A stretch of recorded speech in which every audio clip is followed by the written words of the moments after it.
उसे यह फिक्र है हरदम नया तर्जे जफा क्या है। हमें यह शौक है देखें सितम की इंतहा क्या है। आपकी स्क्रीन पर जो तस्वीरें चल रही हैं, ये तस्वीरें कम से कमो बेस इन्हीं पंक्तियों को चरितार्थ कर रही हैं। आपकी स्क्रीन पर आपने बारी बारी से दो तस्वीरें देखी। पहली तस्वीर में आपने देखा देश के नेता प्रतिपक्ष राहुल गांधी सड़कों पर पैदल चल रहे हैं। ये जगह है भगीरथपुरा, इंदौर का वही भगीरथपुरा जहां निकम्मी सरकार की वजह से लोग अपनी जान खोते गए, काल के ग्रास में समाते गए। और दूसरी तस्वीर जो आपने देखी, ये तस्वीर इस बात की बानगी है कि आज की तारीख में देश की सरकार और प्रदेश की सरकार दोनों नहीं चाहती थी कि राहुल गांधी भगीरथपुरा की गलियों में जा सके, लोगों से मिल सके। पूरी भगीरथपुरा को पुलिस छावनी में तब्दील कर दिया गया था। राहुल गांधी से यह भी कहा गया था किसी के घर में ना जाए। उसके बावजूद राहुल गांधी ने अपनी गाड़ियों का काफिला छोड़ा, गलियों में उतरे, पैदल चले, लोगों के घरों में भी गए और लोगों से मुलाकात भी करी। सारी बातें जरा विस्तार से करेंगे और समझने की कोशिश तो यह भी करेंगे कि आज जब बात इंदौर पे होनी थी तो कैसे राहुल गांधी के इस अभियान के बाद और इस असफलता के बाद अपने पुलिस के कि उनकी पुलिस राहुल को रोक नहीं पाई, पर्ची वाले मुख्यमंत्री कैसे हड़बड़ा गए, कैसे बौखला गए और कहां फिर इतिहास में घूमने लगे। नमस्कार, मैं स्वप्निल और आप मुद्दा देख रहे हैं। दोस्तों, आगे बढ़े उससे पहले वही छोटी सी अपील। मुद्दा इन दिनों एक गंभीर आर्थिक संकट से जूझ रहा है। एक तरफ हमारे मेन बैंक अकाउंट्स फ्रीज चल रहे हैं, तो दूसरी तरफ हमारे 2.5 साल पुराने चैनल को लंबे समय तक हमसे छीन कर रखा गया था। ऐसे में डे टू डे ऑपरेशंस में रेवेन्यू पे असर पड़ने की वजह से मुद्दा को काफी मुश्किलों का सामना करना पड़ता है। लिहाजा आपसे गुजारिश है, यदि आप चाहें तो स्क्रीन पर दिख रहे क्यूआर कोड या फिर के नीचे दिख रहे यूपीआई नंबर के जरिए मुद्दा की छोटी छोटी मदद जरूर कीजिएगा। अब आगे बढ़ते हैं और सबसे पहले आज क्या क्या घटित हुआ और क्या क्या षड्यंत्र रचे गए, जरा उन दोनों चीजों को बारी बारी से समझने की कोशिश करते हैं। राहुल गांधी का आज का दौरा पहले से तय था।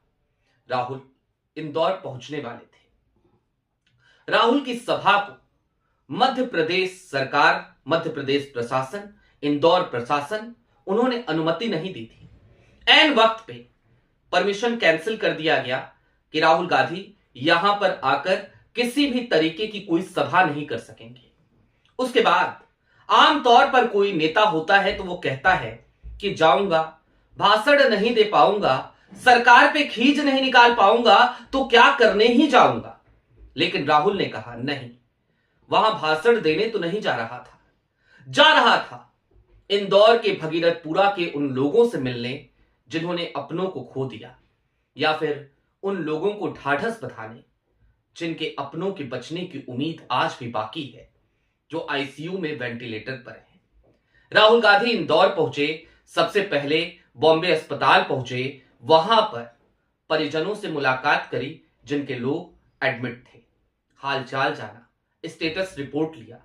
पार्टी की तरफ से 1 लाख रुपए की मदद भी सभी को प्रोवाइड कराई और उसके बाद राहुल गांधी बॉम्बे हॉस्पिटल से भगीरथपुरा पहुंच गए। भगीरथपुरा में मैं आपको पहले बता चुका हूं, पूरी तरीके से पुलिस छावनी में तब्दील कर दिया गया था भगीरथपुरा को। और कुछ इंटरनल सोर्सेस तो यह भी कहते हैं कि कई लोगों को यह कहा गया था कि राहुल से कुछ खास कहना नहीं। लेकिन बात यह है ना, जो मैंने आपको पंक्तियां शुरू में सुनाई थी, ये पंक्तियां दरअसल भगत सिंह के आखिरी खत की पंक्तियां हैं। उन्होंने ये गजल लिखा था अपने आखिरी खत में। उसे यह फिक्र है हरदम नया तर्जे जफा क्या है, हमें यह शौक है देखे सितम की इंतहा क्या है। तो लोग अपने घरों से निकले, राहुल तक पहुंचे, राहुल से मिले और राहुल भी अपनी गाड़ी से निकले, पैदल चले, लोगों से मिले। लेकिन जब राहुल इंदौर में थे, लोगों से मिल रहे थे, तब उस प्रदेश के पालनहार क्या कर रहे थे? माननीय मुख्यमंत्री जो इंदौर शहर के प्रभारी मंत्री भी हैं, जो इंदौर के पड़ोसी भी हैं, उज्जैन के रहने वाले हैं, वो कहां थे? जाहिर सी बात है, भोपाल में थे। भोपाल में एक पत्रकार ने मोहन यादव से एक सवाल किया, पूछ लिया कि मोहन जी, आज राहुल जी इंदौर में गए हैं, आप क्या करिएगा? और इस पर वो भोपाल गैस त्रासदी को लेकर बात करने लगे। सुनिए जरा बेशर्मी का ये आलम भी। अपनी सरकार की गलतियों पर पर्दा डालने के लिए भला कब तक इतिहास याद करते रहेंगे ये तमाम लोग? सुन लीजिए पहले खुद ही। है, लेकिन आश्चर्य है, कांग्रेस ने एक के बाद एक पाप की। पहले तो इस क्षेत्र को लावारिस छोड़ दिया, यहाँ जहर पड़ा रहने दिया, और इस जहर के निष्पादन को लेकर के भी वो टाला मटोली करते रहे। कांग्रेस ने न केवल यहाँ लोगों को मरने के लिए छोड़ा, बल्कि उससे बड़ा पाप यहाँ के इस यूनियन कार्बाइड के मालिक एंडरसन को भगाने में भी कांग्रेस के ही लोगों ने बड़ी मदद की। राहुल गांधी को माफी मांगना चाहिए। अपने उस शासनकाल को लेकर के उनके ही जवाबदार दादी और पिता के शासनकाल के समय में भी ये कलंक बना रहा। मनमोहन सिंह की सरकार में भी यहाँ पर कुछ नहीं किया गया। सुना आपने मोहन यादव को। अब राहुल गांधी ने आज उस सवाल का भी जवाब सीधे तौर पर भारतीय जनता पार्टी के तमाम लोगों को दे दिया, जो लोग बीते कुछ दिनों से ये कह रहे हैं कि कांग्रेस इंदौर के मामलों को पॉलिटिसाइज कर रही है, उस पर राजनीति कर रही है। कैलाश विजयवर्गीय, जो वहां के विधायक भी हैं, नागरिक प्रशासन मंत्री भी हैं, उन्होंने तो यहां तक कह दिया था कि कांग्रेस को चाहिए अपनी इस बेशर्मी पे माफी मांगे।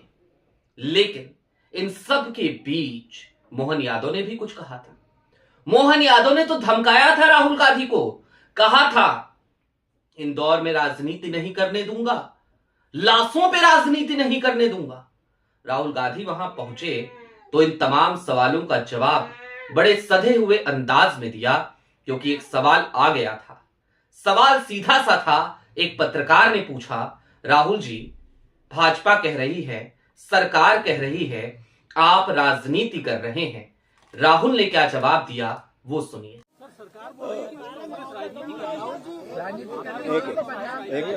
देखिए, राजनीति नहीं है यहाँ पे। मैं विपक्ष का नेता हूँ।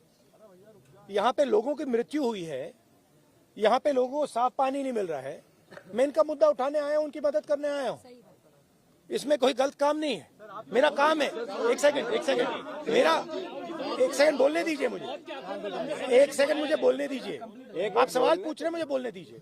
तो मेरी जिम्मेदारी बनती है कि हमारे देश में लोगों को साफ पानी नहीं मिल रहा है, और मैं इनकी मदद करने यहाँ आया हूँ, इनके साथ खड़े होने आया हूँ। आप इसको जो भी कहना चाहते हैं कह लीजिए, राजनीति कहना चाहते हैं, जो भी कहना चाहते हैं कह लीजिए, मुझे फर्क नहीं पड़ता है। मैं इनके साथ यहाँ खड़ा हूँ और इनको आप साफ पानी दिलवाइए। धन्यवाद। सुना आपने। कुल मिलाकर राहुल ने जो कहा, अगर उसे दूसरे चश्मे से देखा जाए या फिर कि बड़े पैमाने पे देखा जाए या उसका विश्लेषण किया जाए, तो फिर मैं एक ही बात कह सकता हूं। इस देश में जब प्रधानमंत्री डमरू बजा रहा है, इस देश में प्रधानमंत्री जब डंका पीट रहा है, तो क्या इस देश की सरकार यह चाहती है कि लीडर ऑफ अपोजिशन भी डमरू बजाए और डंका पीटे? Leader of opposition Rahul Gandhi है, वो अपना काम कर रहे हैं। इस देश के किसी भी कोने में कहीं पर भी किसी भी तरीके की कोई त्रासदी हो तो राहुल की जिम्मेदारी है वो वहां जाएं, वहां के मुद्दे उठाएं, वहां के लोगों को ढाढ़स बंधाएं। राहुल तो इससे एक कदम आगे बढ़कर अपनी तरफ से 1-1 लाख रुपए की डोनेशन भी दे रहे हैं, मदद कर रहे हैं, चैरिटी कर रहे हैं। तो फिर भला सरकार के पेट में दर्द क्यों हो रहा है? ये लीडर ऑफ अपोजिशन का काम है। अगर सरकार निकम्मी नखादी है, अगर सरकार अपना काम नहीं कर पा रही, तो क्या लीडर ऑफ अपोजिशन भी अपना काम ना करे? क्या राहुल गांधी भी अपना काम ना करे? ये सीधा सा सवाल राहुल के उस जवाब से ही निकलता है, और इस सवाल का जवाब तो देश की सरकार को देना चाहिए। लेकिन क्या ही देगी ये सरकार जवाब? इंदौर में कहीं 24 तो कहीं 27 का आंकड़ा आ गया, और साहेब का पूरा इकोसिस्टम यही कह रहा है, हाई कोर्ट में जाकर पहले कहा 4 फिर कहा 6, इनके आंकड़े बढ़ ही नहीं रहे, ना जाने कहां फ्रिज हुए जा रहे हैं। समझ ही नहीं आ रहा कि भला आज की तारीख में इस देश की जनता को भारतीय जनता पार्टी ने किसके भरोसे छोड़ रखा है। कई बार तो लगता है राम मंदिर बन गया तो शायद राम के भरोसे ही छोड़ रखा होगा, लेकिन शुक्र है इस देश में एक नेता प्रतिपक्ष है जो कम से कम जनता के बीच जाता है, जनता के साथ खड़ा होता है, जनता के मुद्दे उठाता है और उन मुद्दों पर सरकार से सवाल भी करता है। आपकी क्या राय है हमें कमेंट बॉक्स में जरूर बताइएगा। अभी के लिए दीजिए इजाजत। चलते चलते फिर वही अपील, चैनल पे नए हो तो सब्सक्राइब करते हुए जाइएगा, सक्षम हो तो छोटी छोटी मदद मुद्दा की जरूर कीजिएगा। बहुत शुक्रिया।